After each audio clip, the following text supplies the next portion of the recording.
سلامونه ملګرو، ستاسو ورور او ستاسو ملګری صالح نادان ما د غنمرنګ افیشل د چینل نه او د صالح نادان د پاڼې نه تاسو سره حاضر ما د یو نوي موضوع سره.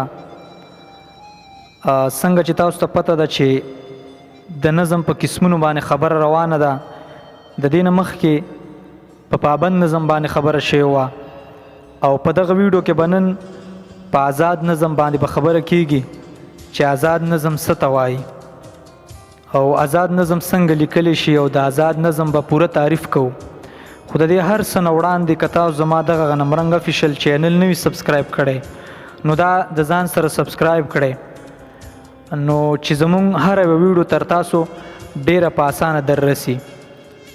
نو راځم موضوع ته چې آزاد نظم څه ته وایي.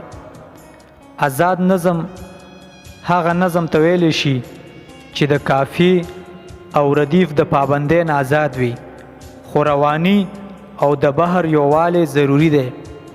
هره مصره یو ځان له خیال لري او ځینې مصرې پکې لنډې اوږدې هم راځي، ولې چې د مصرو برابروالی لازم نه دی. د آزاد نظم دپاره موضوع لازم نه ده، ځکه چې دا شاعر په هره موضوع لیکلی شي. داور خان داود صاحب خپل یو مقاله کې لیکي چې آزاد نظم د معرّ نظم یو ترقی یافته شکل دی. په دې نظم کې که د بحر برابروالی هر څو ضروری دی، خو د مصرې کموالی او زیاتوالی د شاعر په خوښه وي.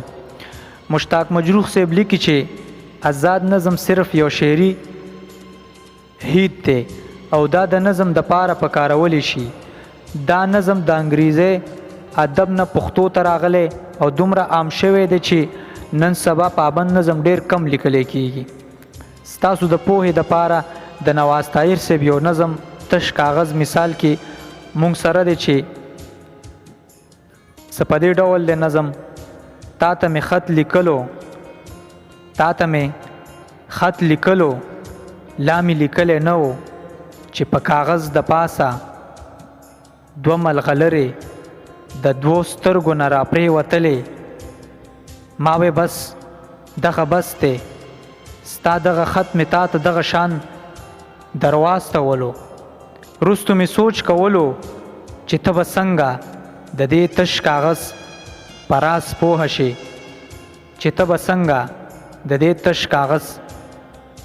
پوهه شي، دا د آزاد نظم تعریف او هیلهمند یم چې تاسو په ډیر په اسانه پوه شوي او که څوک نه پوه شوي دغه ویډیو د بار وګوري او که کوم ملګري بیا هم نه پوهیږي نو ما نه دې پکې پوښتنه کولی شي. ستاسو ملګری صالح نادان او ما سره مرستیال ملګری منصور الهام ته ورکړي اجازت. د لوی الله په امان.